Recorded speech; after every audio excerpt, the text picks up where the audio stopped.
Let's Enrichment, Enlightenment, Transformation. Rabbi Yisroel Cutler, the spiritual leader of Chabad of Cary, North Carolina, guides anyone who has been searching for a meaningful life and conscious living.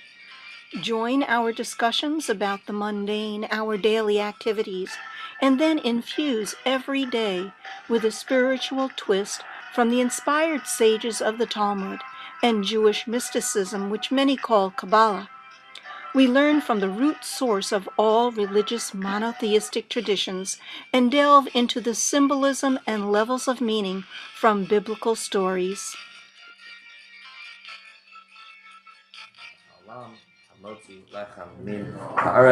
Good morning, everyone. Thank you for tuning in, both to our live audience here, as well as to the hundreds, more than 900 last week, that tuned in online.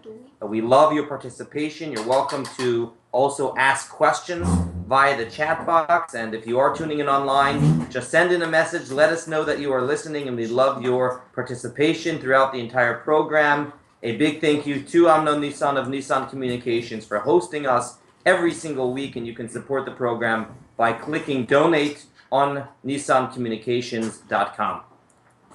We are on page 182 in the book, and what we will be discussing today is the theme of overcoming insecurities. Often we know what we have to do, but we think it over and think it over and think it over and worry about what everyone else is thinking. Should I really be doing this? Am I really the right person to be doing this? And we will see a powerful message in this week's Torah portion in terms of how to overcome those insecurities. We're at the point in the Torah where the stories resume. We had about 2 or 3 months that were the more difficult parshas in the Torah, where we discussed the building of the sanctuary, we discussed the Levites, we discussed all the offerings in the temple. Now we're up to the stories. And some people look at these parshas this week and the next week and say, "Oi, the summer's coming up," and those are all the weeks about the Jews complaining. We have lots of grumbling and complaining in the Torah during these weeks. This week we have the story of the spies. Next week we have Korach's rebellion. The week afterwards, the Jews complain about the manna. The week afterwards, the Jews behave in an immoral fashion. So we have a lot of negative events in these parshas. I enjoy these parshas very much because everything that they went through, we go through in our lives. And there's a lot to learn from these Torah portions. Very easy to relate to, very easy to appreciate, very easy to learn from. So let us begin with the way this week's Torah portion opens up.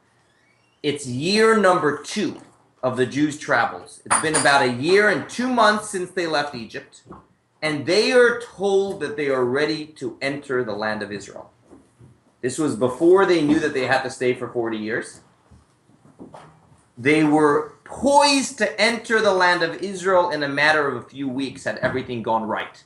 Had everything gone right, who would have led them into Israel? Moses. At this point in time, Moses was supposed to lead them into Israel. It would have been happily ever after. About 1 year after they leave Egypt, they go into the land of Israel. That, of course, is not meant to be. And the way we look at this story is not the way so many look at, the Jews got punished to spend 40 years wandering aimlessly in the desert. That is the childish approach to it.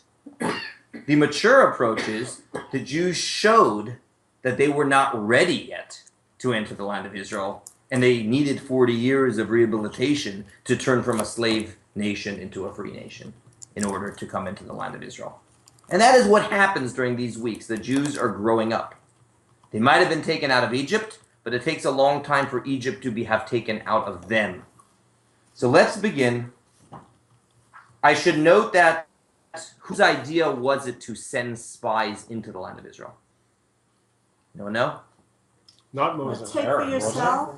Was this the take for yourself? Yeah, the Parsha begins, God responds, take for yourself. In other words, if y'all want to send spies, do it. It was a grassroots effort.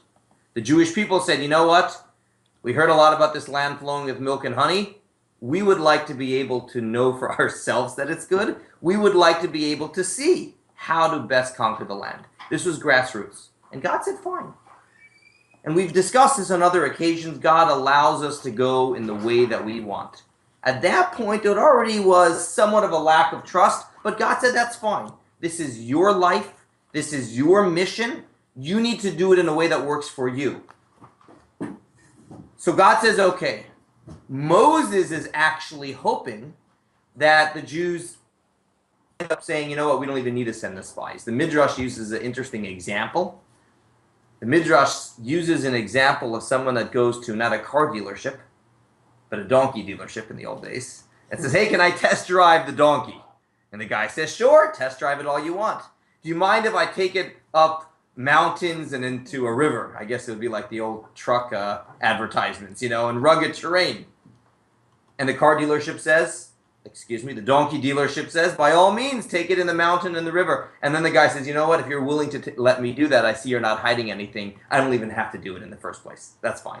Moshe is hoping, by not showing any fear and allowing the Jewish people to send the spies, the Jewish people will say, not a problem, let's forget it. But that isn't what happens. They send the spies. There are 12 spies, representatives from each of the tribes. Let's start with Brian, text 182, they return. They returned scouting the land at the end of 40 days. They went and they came to Moses and Aaron and all the congregation of the children of Israel in the desert of Paran to Kadesh. They brought them back a report, as well as to the entire congregation, and they showed them the fruit of the land. They told him and said, we came to the land to which you sent us, and it is flowing with milk and honey, and this is its fruit. However, the people who inhabit the land are mighty, and the cities are extremely large and fortified, and there we saw even the offspring of the giant. The Amalekites dwell in the southland, while the Hittites and Jebusites and Amorites dwell in the mountainous regions. The Canaanites dwell in the coast and along the Jordan. But the men who went up with him said, we are unable to go against the people, for they are stronger than we. And they spread an evil report about the land which they had scouted, telling the children of Israel, the land we passed through to explore is a land that consumes its inhabitants, and all the people we saw in it are men of stature. There we saw the giants, the sons of Anak, descended from the giants. In our eyes we seemed like grasshoppers, and so we were in their eyes. So they begin by saying, you're right, it is a land flowing with milk and honey, but, that's the famous but. And the Midrash writes from here, whenever you want to tell a good lie, always start off with a little bit of truth. Because you start off and everyone's listening, and then you give the big but. So they start off, it's flowing with milk and honey. But who was going on and saying that they were all giants and whatnot, which was the 10 of the so 10 of the spies. People. Okay. 10 of the spies. Not Caleb and not Correct. The scribe. Correct. We're going to get to Caleb. There were 2 of the spies that argued, but 10 of the 12 said, we can't do it. The people there are mighty. The cities are fortified. See this huge fruit? That's a sign that the people there are ginormous. There's no way we can do it. Now, I said they said a lie. Did they say a lie? Was there anything about their report that was not accurate? No, it was accurate. So why are we making such a big deal about it? But they're talking about giants. There were giants. It says they saw some huge people over there. And the Midrash does write that there were some huge people. Later in the Torah, we learn about, you have a Goliath and a few others. We have a fellow by the name of Og who comes back into the Torah in a few weeks. So there were some mighty people over there. What did they do wrong? They said a report. That's somewhat true.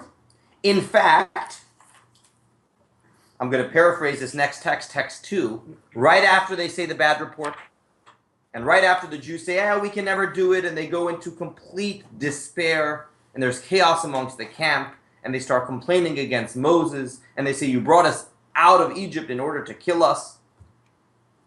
And then Moshe tells them the punishment, you're going to have to spend 40 years in the desert. At that point, there was a small group of people who wanted to do teshuvah, wanted to do repentance. And they said, all right, never mind, we go back on that. We're ready to go now. And what did Moses say?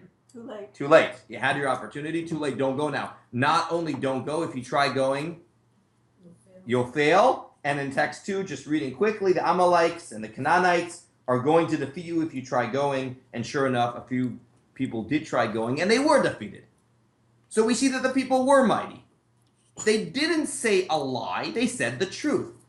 Moshe asked them two things. Is the land good? Is the land not good? Are the people strong? Are the people not strong?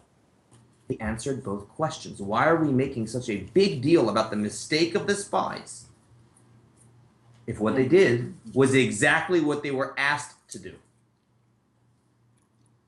They were asked to give a report on the strength of the people and the nature of the land. What did Caleb and Ezra say? Well, Caleb, the two good spies, let's do text 3a right away. Steve. Steve, do you mind reading? Caleb silenced the people to Moses, and he said, "We can surely go up and take possession of it, for we indeed overcome it." We can indeed overcome it. Yes, okay. And do 3b as well. This is a few verses later. Do that as well, Steve. Joshua the son of Nun and Caleb the son of Jephunneh, who were among those who had scouted the land and toward the foes. They spoke to the entire congregation of the children of Israel, saying, "The land we passed through to scout is an exceedingly good land. If God desires us, he will bring us to the land and give it to us, a land flowing with milk and honey. But you shall not rebel against God, and you will not fear the people of that land, for they are our bread. Their protection is removed from them, and God is with us. Do not fear them." So that's the speech that the two good spies told the other 10. However, the two good spies did not refute their claims. They didn't say y'all are telling a lie. So going back to the question at the beginning, what was their problem? They were afraid. They reported the information as they had seen it. What is the problem? What did they do wrong? They didn't filter. They put a lens there that says what they saw was bad, and they didn't think that they could overcome that. So I mean, they didn't just report the facts; they reported their own emotions. Further, So they mixed emotions instead of speaking objectively. And one of the ways we see that, this is interesting, but if you go to that text where they come back to the people, who did they come back to? Take a look. Go back to text 1a for a moment. What do you see in one of those first verses? Who do they report to right away? Moses. To the people. They came back to Moses, Aaron, and the whole people. So we see from the beginning that they had an agenda, and their emotions got to them that they wanted to scare off the entire people. It's kind of like a fear of the unknown. Correct. Meaning, if your goal was just to say the facts, to whom should they have reported when they got back? the leadership. The leadership. Yeah. So you're right. The emotions got involved, and we see that from the fact that they immediately held a press conference right back instead of first going to Moses. But Rabbi, So that would be number one. Yeah. weren't they the ones that wanted to stay in the desert? They didn't want to go to the land of Israel to begin with because they liked the way the desert was and their lives Absolutely. there and all that kind of stuff. So there is a beautiful. Here's where you say that the Torah has 70 different interpretations. There's so many ways to spin this story, and each are true, and each teach us a lesson. And in other classes, we've discussed that they wanted to stay in the desert. They liked the spiritual oasis that the desert provided, a life where they didn't have to worry about earning a living. They felt that Torah is most conducive where? In the desert. So they didn't want to have a regular 9-to-5 job and live in a physical world. And we've discussed that on several occasions, and that is one perspective to this story. And of course, the answer to that is no, God gave us the Torah to live in the world, to elevate the world. The period in the desert was just training wheels. It was just a period where you got charged up on faith and Torah in order that you can eventually go into the land. And that was a mistake, and that is where they went wrong. And that is absolutely one of the interpretations. But this In generation, today's class, we're just going to focus more on this basic storyline. The basic storyline is they come back and they incite fear. What did they do wrong, right? Well, I was going to say the real problem here is that the people failed to have faith that God would see them overcome this problem. And when they fail to have faith, then they're not going to be able to overcome, and God won't help them. It said you all need to go spend some time getting faith. Okay. So the real problem over here is lack of faith, and we're gonna dwell on that a little bit more here. Meaning, it wasn't that they were wrong; they were right about the facts.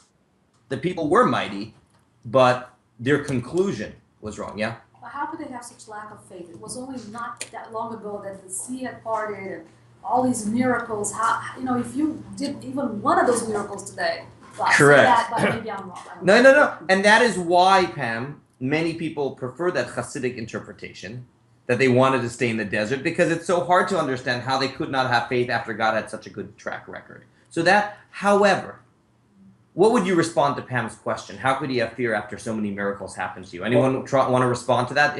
They had lack of confidence. They were not confident. They had no feeling that they could overcome the fortified cities, the strong. But God split the sea for them. God had a pretty good track record. They had 10 plagues against Egypt, just to play devil's advocate over here. Yeah, Yeah. They were remember still it's a in new Egypt. Their generation. heads were still in Egypt. Oh, this is They were- before this. It's a new generation. Okay, Yeah. so it's still the But the original. reality is, there were a lot of sorcerers, a lot of people performing miracles also. In those days. So in order to distinguish which was holy, which was profane, I think was the biggest thing. Right. And one more point. Did you want to I was mention? just going to say, I mean, this generation had a history of it. I mean, shortly after the Exodus, they wanted to go back to slavery because of the unknown. Right. And I mean, to think that that was more preferable than being free. So I mean, this is the same generation that wanted to go back to slavery because they were afraid of the unknown. Now they're afraid of a land filled with milk and honey. They even said it was really great. Right. However, their fear, I mean, it's there's an inherent issue, which is waiting. Now they're waiting 40 years. That generation. Well, they didn't know that out. yet at this Right. point. But that's So how I- it plays out, Do right? they Yeah. feel deserving? They feel undeserving because Or God do has they feel done. deserving of the gifts? But after 40 years, Because God has done so much for them. What have they done? after that period of time, you got a whole bunch, all those people, most of them are gone. Correct. You're starting with a whole new people that had no idea. No, this But is- they grew up in freedom. The next generation grows up in freedom. The other exception, the Midrash writes, is that the women didn't sin with the spies and they entered the land of Israel. It was the men who had the lack of faith, but that's for another time. Could they have been? But I want to go, before I take that comment, before we say, how could they have done that? Look, in our lives, we don't have the same open miracles. We don't have seas splitting. Yet, fear is something that is irrational. Okay? Even after there's a good track record, even after good things have happened to us in our lives, we still have fear. So to imagine the fact that they've had these miracles one after another, don't they trust God by now? Guess what? Fear is irrational. There might have been miracles in the past, but we do that in our lives also. Even after we've had a series of successes, we still doubt ourselves. We still doubt if God is with us. Even after the 6-day war was still. Absolutely. I remember, there are people that have experienced many miracles in their lives and afterwards still wonder what is going to be tomorrow. So, returning back to the text over here, what was their mistake? And Debbie, yeah. They were familiar with a king, a ruler, who, and maybe they had the mentality still of being on your own in terms of creation of the world, or thinking that, okay, you're going to be let into the land of Israel and you're going to be now responsible on your own without God's hand in Right. every single thing. So now you're going to have to take the responsibility It's a good and the point. run. And so, like I was studying a little bit, the king does something, and then, or you're born and now you're separated. So can it be that they still didn't understand that God is everywhere within them, doing everything, and they didn't? So that's one of the hardest things for us to learn. Meaning, and to touch upon what you said, they knew that it would be a little switch from the good old days in Pharaoh, in Egypt. Good old days in the sense of God doing these open miracles. They did know that they would have to fight to go into the land of Israel. How do they know that? They just had a census to see how many soldiers there were. So they did realize that now there's going to be somewhat of a transition from the supernatural to the natural. The man would have to start working for a living, and perhaps they felt that now that nature kicks in, God is no longer with them, not realizing that, guess what? The same way God can work with the supernatural, God can also work through the natural. From the revealed to the unrevealed. Sure. So all of these are perspectives. Going back to the mistake they actually made, right? They were asked to give a report. They made a report. No one touched upon a simple point, and that is, what were they asked to do? Give a report. What did they come back with? An opinion. Conclusion. A conclusion. No one asked them to give a conclusion. They were supposed to give the report, and that's what Nachmanides points out. One of the early commentators says it's very obvious where they went wrong. 186. Pam, do you mind reading text 4? Moses instructed the spies to check whether or not the land was lush or paltry. And they quickly reported back that it was lush, flowing with milk and honey. As for Moses' question whether or not it produced fruits, they showed him the fruit of the land exactly as instructed. With their report, the spies told the truth and simply followed instructions. They were indeed beholden to report back regarding the strength of the inhabitants and status of the fortified cities, for Moses asked these very questions, and they were bound to tell the truth to their dispatch. Their sin was the additional word, however. The people who inhabit the land are mighty. This word connotes a sense of impossibility, as the spies concluded that it was impossible for anyone to conquer the land. No one asked them to give a conclusion or an opinion. They were asked to go on a fact-finding mission. I should even note out, for those that want to pay attention to the Hebrew, we call them the sin of the spies. The word used throughout this entire story is not to spy out. The word in Hebrew is latur. And tur means exactly what it means in English. Latur. Latur means to tour. They were supposed to go, observe, and come back. A spy is someone that is supposed to already, come to their own conclusions and use their mind a little more. They were supposed to take some photos and come back. They went beyond what they were asked to do. That's a normal thing. That's what people do, of course. That just, you're going to do it. But it's interesting how we call them the spies. In Hebrew, that's the word liragel. Later in the Bible, there's another story where Joshua actually sends 2 spies. There the word is liragel. Here it was not. So they... Okay. It reminds me of dreams. The rabbi tells us that we're supposed to interpret all dreams, no matter whether they are frightening or not, as in a positive light, and we are creating their actual reality. So, in a sense, that's what they did. They created a reality for themselves, and that is what we're going to touch upon now: the mistake, the fear. So up until now, let's review. According to Nachmanides, where did they go wrong? They came to a conclusion. They should have just given an opinion. The other point, like you mentioned, is their emotions got to them. They were afraid. They didn't have faith in God. What line do we see the lack of fear? What line do we see the lack of faith the most? I want you to go back to the verse at the beginning. And they say the people are mighty. The last verse. Yeah. We saw giant people. In our eyes, we were like grasshoppers, and so we were in their eyes. Hold that, copy, enlarge that, make that in bold. Now we're going to touch upon that. The Rebbe of Kutsk was, he had a lot of good one-liners, and he would just shoot straight to the point, go straight to the point. And he writes on those words, we were like grasshoppers, text 5, page 188. The claim in our eyes, which seems like grasshoppers, is understandable. However, the claim, and so we were in their eyes, is part of the spy's sin. For what difference does it make how someone else views you? Boom. How are they looking at us? No one, why is that important? You have a mission to accomplish. Focus on what you do. Now, you want to, know thy enemy? All right, that's important. You got to know their strengths. You got to know what's needed of you. But why are you now trying to figure out how they're looking at you over here? That's irrelevant. That's not important. And so we were in their eyes. This happens all the time when we're asked to do a mitzvah, And how are other people going to view me if I all of a sudden start doing this and this? Maybe they're going to think I'm becoming all of a sudden holier. Stop right there. Why are you worried about how other people are going to be viewing you right now. You're charged to do a mitzvah, do it. You got to know how hard it is, how challenging, what the best way to accomplish it is. Fine.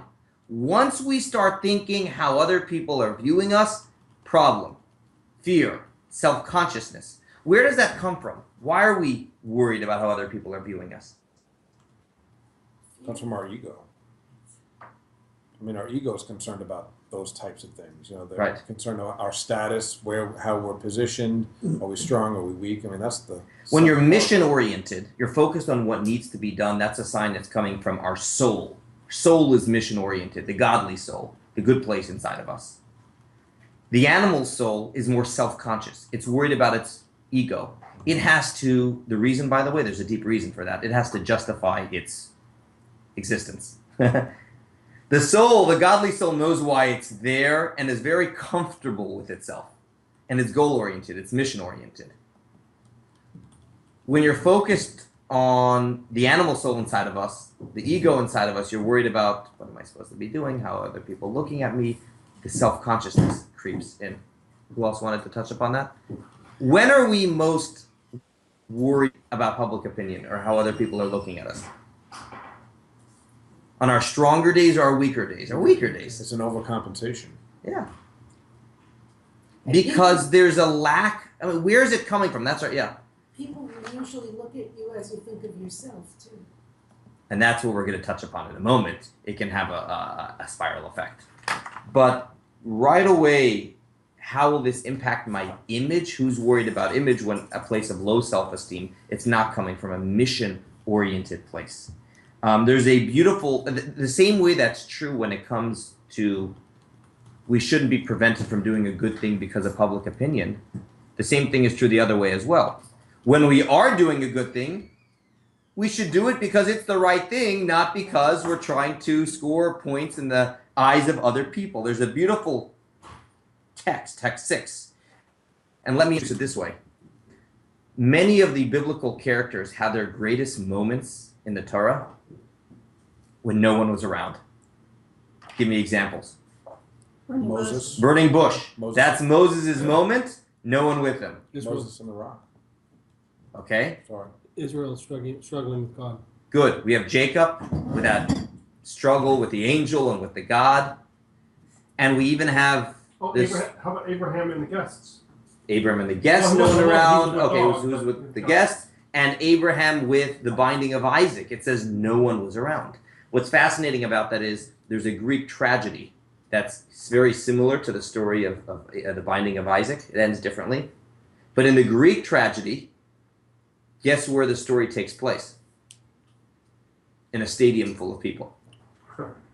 And it just shows the contrast between the Jewish approach and the non-Jewish approach. In the non-Jewish approach, what gives it its validity, what gives it its significance? The fact that it is on NBC. You know, that is what makes it happening. For us, text 6. Right, Bill. The verse states, "No man shall ascend Mount Sinai with you." This means that when one prays, he should imagine himself alone before God, with no other person with him in front of whom to boast. Similarly, when one learns Torah, he should study as if he alone before God. The same applies to being kind to another. When he gives charity, he should imagine himself alone before God and not be doing it for self-aggrandizement. Yeah. So this works both ways, both in terms of us not being prevented from doing something right because others are watching, and us not specifically doing what's right in front of other people. We have to have the confidence, we know this is the right thing to do, just do it.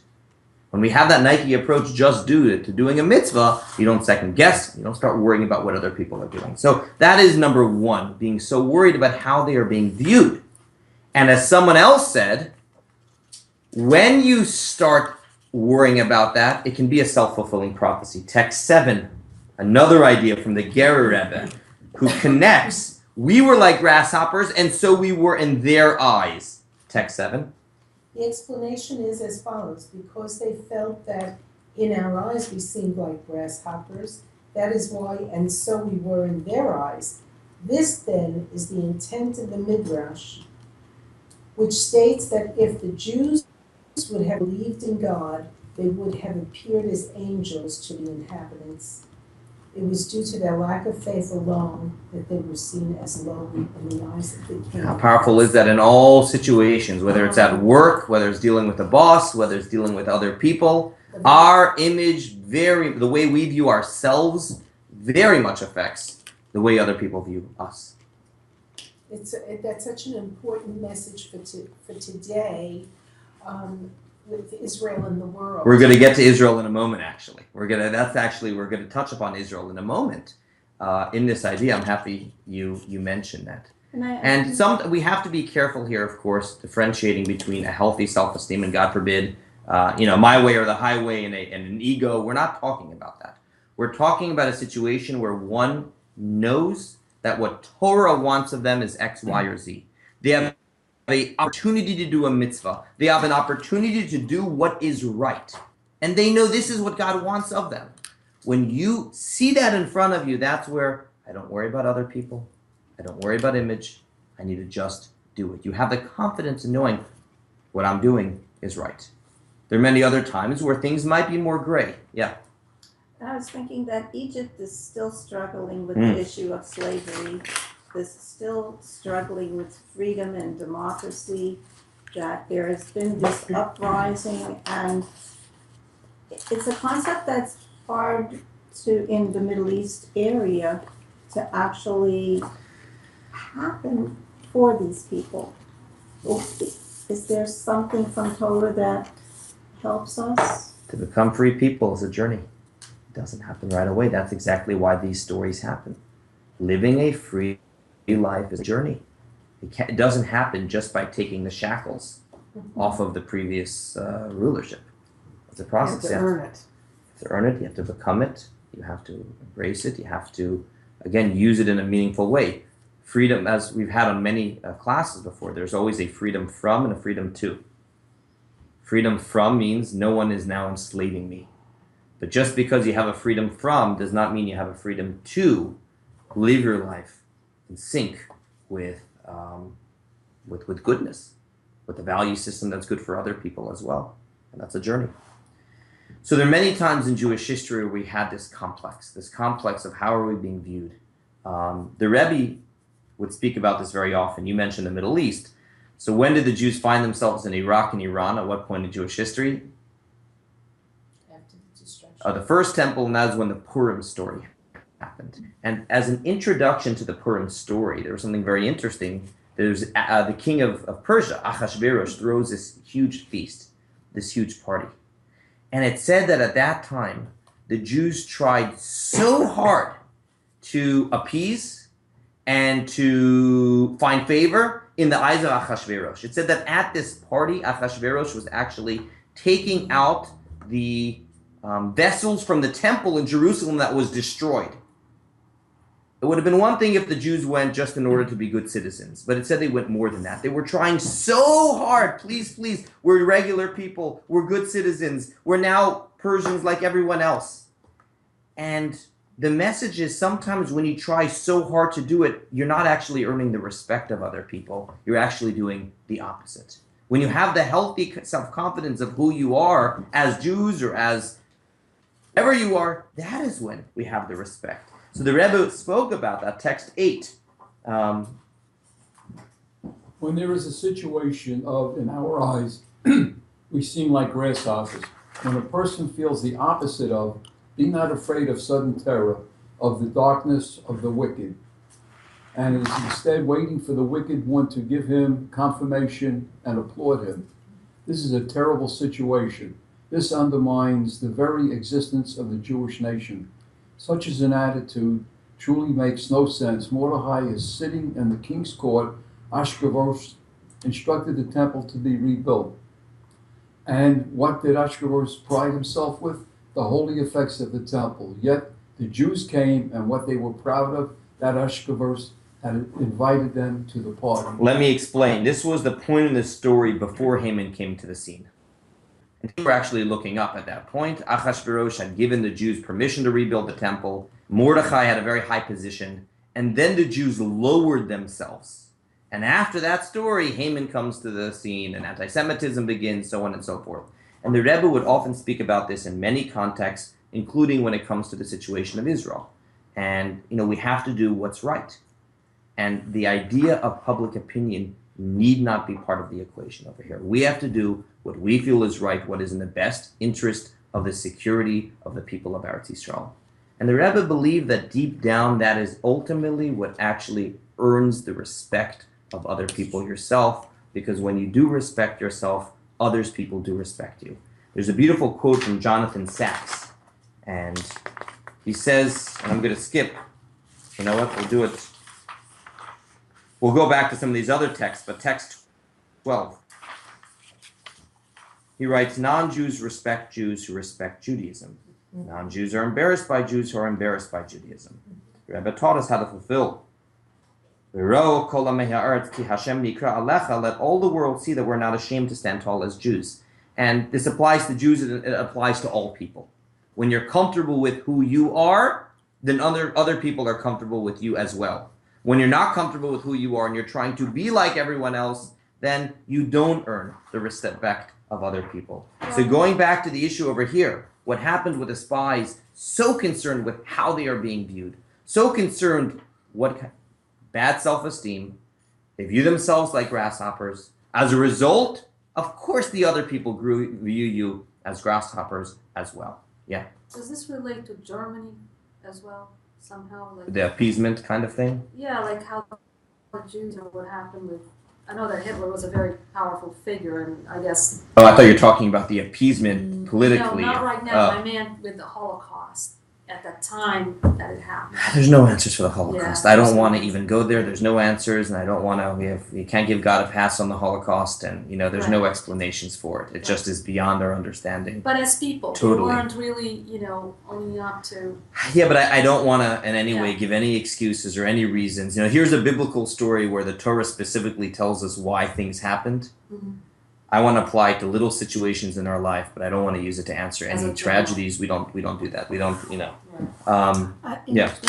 a totally different aspect, thinking of physics, when you have a viewer, which is a third party, two entities, or an interaction, or an equation of things that are happening. The actual interaction changes simply from the observer in quantum physics. Yeah. And one of the things that I did a lot of studying on grasshoppers and how they turn to locusts and things like this, and how they manifest. And they start off just like regular grasshoppers, but when certain conditions occur, then they overcome and become locusts. They change their DNA, actually. Very interesting. So that would be a deeper reason why they use the example of grasshoppers over here, being influenced by the surroundings. They eat you up. They say they will eat me up, and they will eat everything up in its way. Right. So now we can go back to Kalev and Joshua. Again, Kalev and Joshua didn't refute the other 10 people. They didn't say you're wrong. They didn't say they aren't mighty. If you go back to what they said, they kept on saying a few things. Do not fear, have faith in God. Do not fear and have faith in God. And the words in Hebrew is do not rebel and then do not have fear. And they could be seen as two different things. Rashi, text 10, puts the two together. You shall not rebel, and consequently, you will not fear. The fear is coming from a lack of faith. The fear is coming because you don't recognize that God told you this is your mission. And when God tells you this is your mission, you can go in with the confidence of knowing you can get this done. And that is the way it is in our life. And we have an opportunity to do a mitzvah. We need to know God believes in me. I believe in myself. What other people are thinking is just, I don't have to worry about that. Just do it. Going back to Nike. Again, this is the principle that is used when it comes to doing a mitzvah, when it comes to doing a good deed, not being concerned with public opinion at all. And the Rebbe would connect this in many ways to our lives. Let's go to text 193, 190. text 11. When a Jew goes out into the world, he indeed does not rely in miracles and takes his horse and chariot and military along. Yet he places his primary trust in God. In other words, we can't sit on the couch and wait for miracles to happen. That's not the way the world works today. We have to earn a living. We have to deal with other people. We got to make our effort ourselves. However, the effort is the tools. The blessing itself comes from God. Keep on going. When he engages in the work of the tribe of Zebulun, namely in the world of business, engaging in common civil activity, as do all nations of the world, he must go with a triumphant attitude. He goes with the strength of God, who is the master of this world. Yes, this God does not want him to rely on miracles and instructs him to work with the sweet sweat of his own palms, but the work is relegated to his hands alone. His head is reserved for loftier pursuits of Torah and mitzvot, and his hands are only a tool for God's blessing.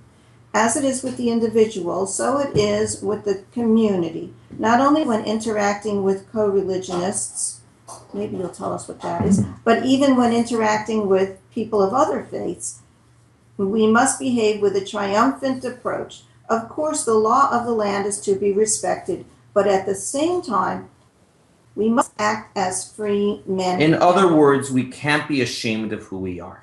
Whether it's Shabbat or whether it's any of the mitzvot and Torah, we need to be free to observe our Torah and mitzvot. We have to be good citizens. We have to be good people, friends to other people. But when we interact with other people, do not be apologetic about any Jewish traditions or practices or not able to come on Yom Kippur or any of these sorts of things. At the end of the day, you earn the respect of other people when you are comfortable with yourself. And we have to believe that ultimately the success will come from God, and it's okay. It's okay to be comfortable with who you are. God sees that we are situated in a deep, dark exile where his presence is not felt. So from time to time, he sends signals that demonstrate how we must conduct ourselves in a triumphant manner. And that is the only way to overcome our adversaries, both open and covert.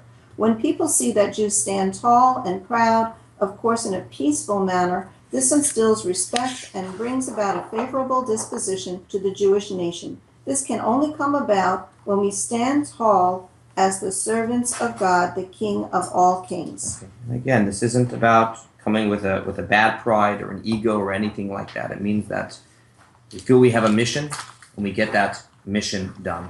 And we're going to finish here just with a few other letters that the Rebbe wrote to people. Whenever people would write the Rebbe and mention fears or mention insecurities, the Rebbe would say the number one antidote to all of these things is a stronger dose of faith in God.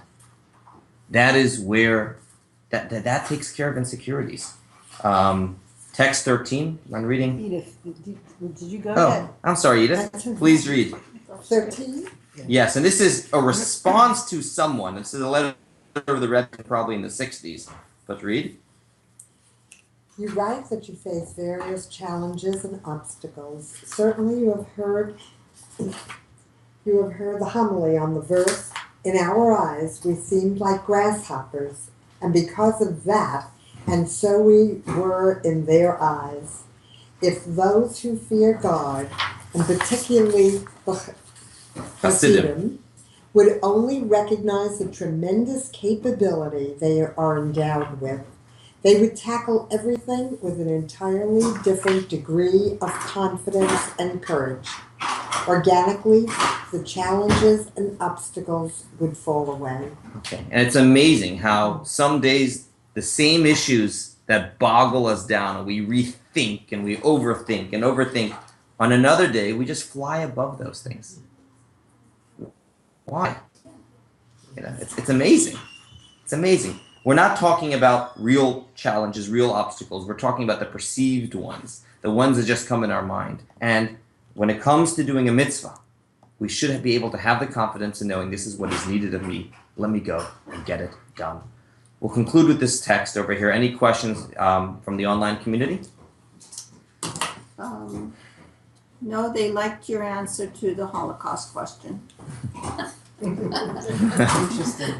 We don't, I'm not God's defense attorney. There's no answers we have to that. We cry out to God and say, it needs to be better. It needs to be better. All right, so to summarize, the mistake of the spies was lack of faith. Lack of faith. And as a result of that, they had the fear, and that is why Caleb and Joshua, the two good spies, didn't try to refute anything. They just said, have faith in God. Hashem gave us a mitzvah, and that mitzvah is we're supposed to go into the land of Israel. We know we can do it. Of course we can do it. God told us we can do it. And similarly in our lives, when there are those situations that come our way and we know what is needed from us, we know that this is the mitzvah that we are in the position to be able to accomplish, have that confidence, and we will see the challenges will not just slowly go away, but they just won't.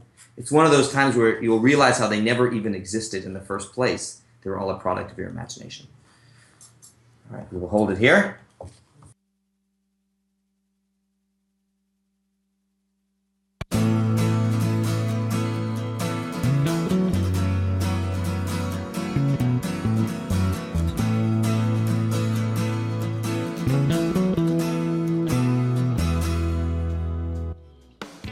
You are tuned to the Nissan Communications Network.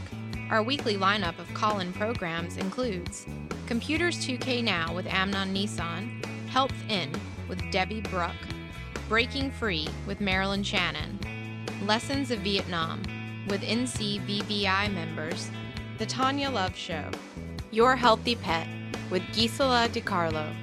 And if you tuned in too late, you can always watch each program in its entirety or download an MP3 audio file of it at www.nissancommunications.com.